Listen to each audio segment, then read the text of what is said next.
What is up, guys? Zach here from the Chaos Galaxy, and today I'm going to be showing you the rest of the brand new cards that are coming out in the upcoming Chaos Galaxy starter deck for the planet Sindian. And I can reveal the name of the starter deck will be Base Galaxy 5, The Justice of Sindian, which is being released at the same time as the Corruption of Sindel. So like the Heaven and Hell planets being released at the same time. Really excited for them coming out. Should be very soon. I've already shown you guys the main archetype that will be released in the Base Galaxy, and that is the Utopanon cards. If you haven't checked out those, there'll be a link to their Archetype 101 video in the description below. And yeah, I'll get to showing you the brand new cards. So first up is actually a card from the Utopanon archetype. I accidentally didn't show this in the Utopanon video. So this is the turned Utopanon, who's the evil Utopanon creature who went to join the evil forces of Sindel in the war for Sindius.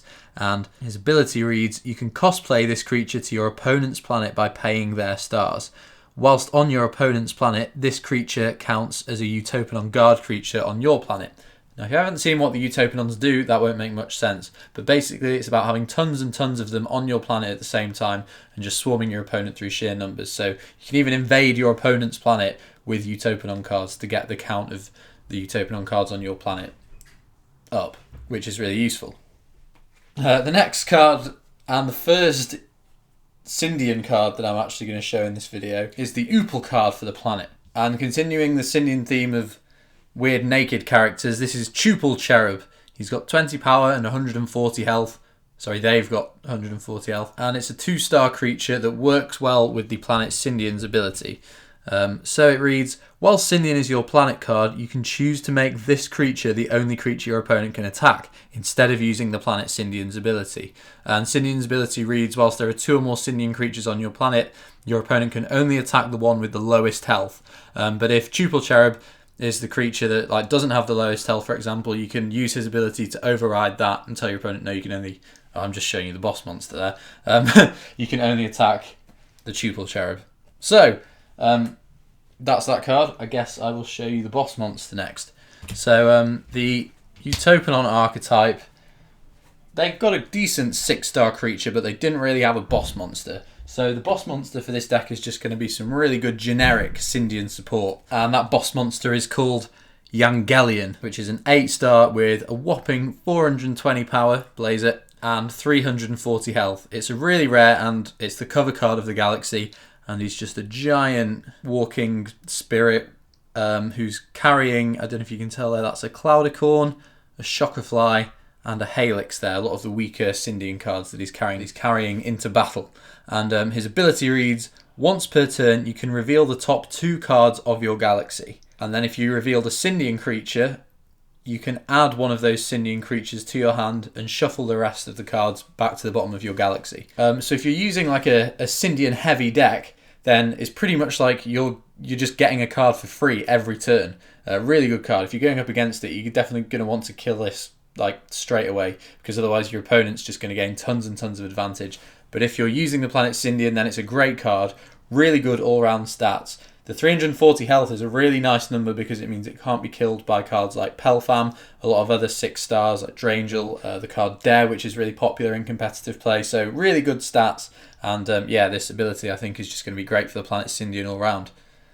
I was trying to think of some ways you could abuse the ability, so because you reveal the top cards from your deck and add one to your hand. So you can use the card Emergency Escape Pod, that is when a creature on your planet is killed, you return that to the top of your galaxy. So for some reason, if on your turn one of your Sindian creatures gets killed, you can put it back on top of your deck with Emergency Escape Pod, and then so you can use Galleon's ability, and you know that you're going to be revealing a Sindian creature that you can add to your hand. So that'll be one combo. I'm not sure this card is fully abusable. There won't be ways that you can make sure you know what you're getting to your hand every turn, but it's definitely a good card for the planet, and really should put Sindian on the map as a competitive deck, because they don't have many really strong creatures. They got lots of really good weak creatures, but not really many good bosses. Cool. The next card I'm showing you, this is a card designed by my new Chaos Galaxy artist, who I'm really pleased has joined the team, Gavora. He got a great response with some of the cards he'd made for the Sindel starter deck in my last video,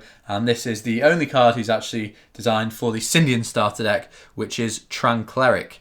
It's a 2-star Sindian card. Really love the artwork. Looks very Sindian, although it wouldn't be something I draw, which is exactly what I'd want from him in the game. So yeah, Tran Cleric has got 30 power and 140 health, 2 stars, common, not amazing stats, but whilst he's zoned, all of your other 4-star or lower Sindian creatures cannot be killed by resource card abilities. So you've got the planet Sindian protecting your cards from attacks, and if you have Tran Cleric there as well, you're going to be protected from like popular cards like Supernova, Charge Blaster, Galaxy Crash actually, because Galaxy Crash just kills every card on your planet. If you've got multiple weak creatures on there, Tran Cleric's ability says only other cards can't be killed. So if your opponent plays a Galaxy Crash, it'd kill the Tran Cleric, but then your other 4-star or lower Sindian creatures would be protected. So that's nice. But yeah, Tran Cleric's just quite a decent generic card for the planet, and I really like his artwork. So big shout out again to Gavora. The next card we have, which is the last creature card, is I've done this in every wave of starter decks. Every time I release 2 starter decks, there'll be 1 card in each that like counters the other. So this is Spirit of the Justice Shield, which is perfectly made for countering the planet Sindel, and it reads 3 stars with 50 power, not great, but 190 health, which is good for a 3-star. And its ability reads: when this creature attacks or is attacked by a Sindel creature, you immediately kill that creature before the attack goes through. So even if your opponent's attacking with something really strong like a Pelfam that would easily beat over this card, your opponent attacks it before the attack happens, Pelfam just dies, your Spirit of the Justice Shield survives, and that's pretty much it. Not much more to say about that card, but it screws over Sindel really easily. The final card we have is just a kind of sneak peek card to set 4. It's the next character in the conjurer archetype. Well, they're not really an archetype because they don't go well together. The conjurer creatures, the conjurer cards, and he is one Thick boy. He is protection conjurer. All the conjurers have something to do with zones. So protection conjurer is an activator which you can activate when a zone would be removed from your planet. You cancel that card ability and you add a zone to your planet that would be the same type as the card that's removed. So if you've got a resource zone on your planet and your opponent plays something like a Guster or a Shiosian Lava Behemoth that removes zones, you get to cancel those cards' abilities and then you get another resource zone. So your opponent probably thought that you were going to end the turn with 0 resource zones, and instead you're ending up with 2 because of Protection Conjurer. And Protection Conjurer I think will work best with the planet Sindian, because Sindian relies on having lots and lots of creatures out, which means you'll need those battle and creature zones to get your combos off, and then if your opponent tries to remove them, that could really screw you over. But Protection Conjurer, just there to protect, as his name suggests. So that's the final card to show you in the starter deck. So guys, thank you so much for watching this video. Really hope you like the new Sindian cards that will be coming out with the new Utopanon archetype. In the comments, let me know what your favourite card from this video is. Let me know if you think any of the cards are like too overpowered, because the cards haven't been released yet, so they are subject to change, although this will definitely be the overall vibe of what the cards do. Might just be kind of a couple of words changed or added to the text to make them weaker or stronger if you don't think they fit the game right. But yeah, let me know what you think of the cards. Get your hands on some Chaos Galaxy packs. There'll be a link to the online store in the description below. These starter decks will be out very, very soon, so stay tuned for that. Follow me on Instagram. Join the Chaos Galaxy Discord if you haven't already. If you want to play some online battles whilst you're in quarantine or whatever, there'll be a link to the Chaos Galaxy online website as well in the description. Been having loads of battles on there myself recently, so if you want to battle me, join and definitely have a game. So thanks for watching, and I'll see you guys next time.